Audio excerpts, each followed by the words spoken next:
Kyllä se pikkuhiljaa. Mäkin mietin sitä aina välillä, varsinkin silloin niin kuin alkuun. Että jos ekana päivänä oli 8 autoa ja seuraavana oli jo 16. Ja se on hyvä kysymys ja mäkin mietin sitä varsinkin niin kuin silloin alkuun. Että kyllä mä sitten ymmärrän, joskus tuli vähän tunnustusta ja kilpailujuttua ja paljon oltiin mediassa ihan niin kuin tosi paljon lehdet kirjoitti ja muuta. Niin kyllä mä sitten tietysti ymmärrän, että meni valtakunnallisesti tietoa, mutta se alku ja kuinka nopeasti se, niin se on mullekin vielä vähän arvotus.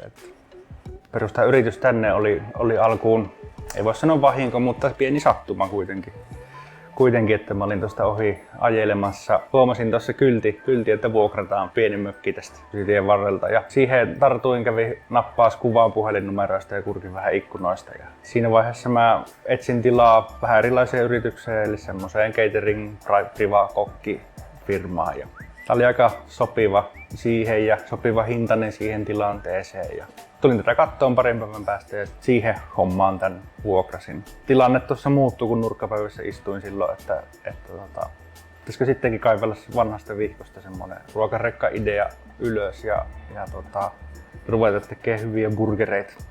Siitä se starttasi. Onneksi oli aika lailla koko perhe hyppäsi remmiin tosi nopeasti, että kumpikin sisko ja pikkuveli ja isä lähti tähän mukaan. Ja ensimmäinen kesäkin oli jo hyvin vilkas, että oli hienoa, että ne oli siinä mukana ja joustavat tyypit, niin selvittiin hyvin. Kaikki oli hyvin eri alalta. Isällä on vähän ravintola-alan kokemusta, vaikka niin kuin eri alalta oikeastaan kaikki on tullut. Sisko on palvelumuotoilu ja design-puolen alalta ja on kosmetologia ja yksi oli vielä lukiossa. Ei ollut yhtään kokkia mun lisäksi sitten tässä remmissä mukana. Ja kaikki paino keittiössä oikein hienosti. Kyllähän se menee aina silleen, että tai on mennyt nyt, että tulee kesä, mikä on kiireinen. Silloin keskitytään tekemään burgereita niin paljon kuin me pystytään. Sitten kun tulee hiljaisempaa aikaa, sitten me kehitetään, että kuinka me pärjätään ja selvitään hyvin seuraavasta kesästä. Talvet kehitetään listoja ja tiloja ja toimintatapoja ja muita, mutta semmoisia isoja steppejä, mitä ehkä tässä on ollut, mulla oli tosi iso niin kuin ensimmäisen ulkopuolisen palkkaaminen oli semmoinen jännittävä asia jotenkin. Totta kai perheen kanssa vaikka on ihan virallisesti, mutta sitä ei niin jännitä, että jos mä mokaan jotain, niin ehkä siskot ei laita mua mustalle listalle. Et ulkopuolisten palkkaaminen oli semmoinen eka steppi. Sitten me voitettiin se Suomen toiseksi paras burgerravintola, mikä jysäytti aika paljon pottia sitten. Ja siitä niin kun selviäminen sillä, että saatiin tehtyä tosi nopeasti isojakin ratkaisuja, että miten niin kun palvellaan mahdollisimman hyvin sit siinä jutussa. Ja sitten oli tuo keikkakiertueen aloittaminen oli semmoinen, se on täyspäiväistä kesällä, että saatiin se. Ja sitten varmaan näin laajennusjuttua ja semmoiset stepit ehkä niin kuin ekana tulee mieleen tässä. Kyllähän sitä vaan teki ja selvisi silloin alussa, mutta kyllä se myös huomaa sitten tässä, kun jatkaa tätä ja tulee vähän niin kuin yrittäjäkokemusta ja muuta, niin ne haasteet, mitkä oli isoja vaikka 2 vuotta sitten, niin ei ne ehkä enää ole isoja. Että siihen kasvaakin sitten niihin haasteisiin ja oppii sitä, että niitä on. Mitä enemmän teet, niin sitä enemmän niitä on. Ja niistä mennään läpi. Ei siinä silleen, tavallaan voisi sanoa, että ei siinä ole niinku vaihtoehtoja. Jäähän niinku, voi ei, nyt tuli tämmönen, mitäs nyt laitetaanko vaikka ovet kiinni. Keksitään ratkaisuja ja mennään läpi ja huomaa, että ne muuttuu koko ajan silleen helpommiksi, ja kun on oppinut, että niitä tulee.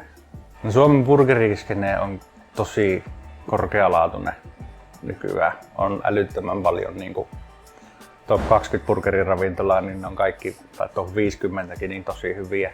Meillä on sillä aika simppeleitä, ei mitään ihan hirveitä kikkailuja, aitoja raaka-aineita ja mietitään vaan ne burgerit läpi, niin ne testataan. Se burgeri tehdään 5 kertaa tai 50 kertaa ja pikkusen muokataan, että ne on vimpan päällä.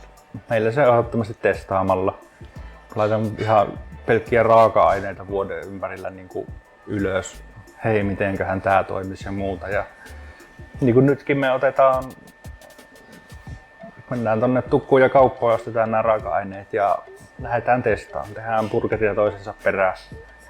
Ja kyllä se on niin kuin paras tapa. Voihan niitä mielikuvituksessa pyörittää vaikka kuinka paljon, mutta kun se laittaa suuhun, niin se voi olla mitä vaan. Et testaaminen. No ei me väkisi ole keksitty mitään. Kyllä niitä sen aikaa pitää testata, että itse on siihen oikeasti tyytyväinen ja tykkää. Ei väkisi.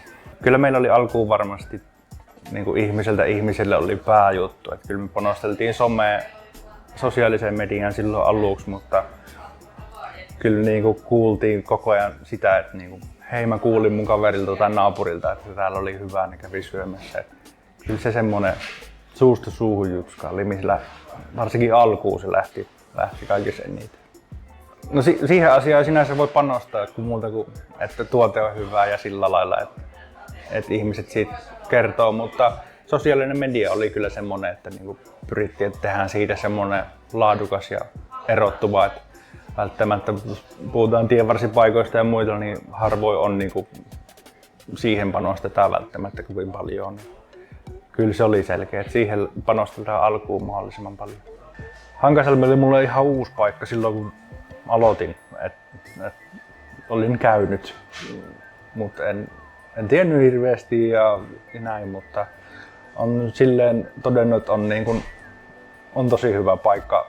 Just se yhteisöllisyys ja kunta myös on mukavasti mukana, että oli oikein hyvä, että vaikka sattumalta Hankasalmelle osuttiin, niin se on ollut hyvä juttu. Kyllähän se on niin kuin intohimo ja elämäntapa hyvässä ja pahassakin, enemmän hyvässä. Ja on siellä nyt niin kuin 2 vuodessa silleen kasvanut, että hankala olisi ehkä miettiä, nyt jos en olisi enää yrittäjä, että mitäs sitten. Että kyllä siitä on tullut semmoinen osa itteensä.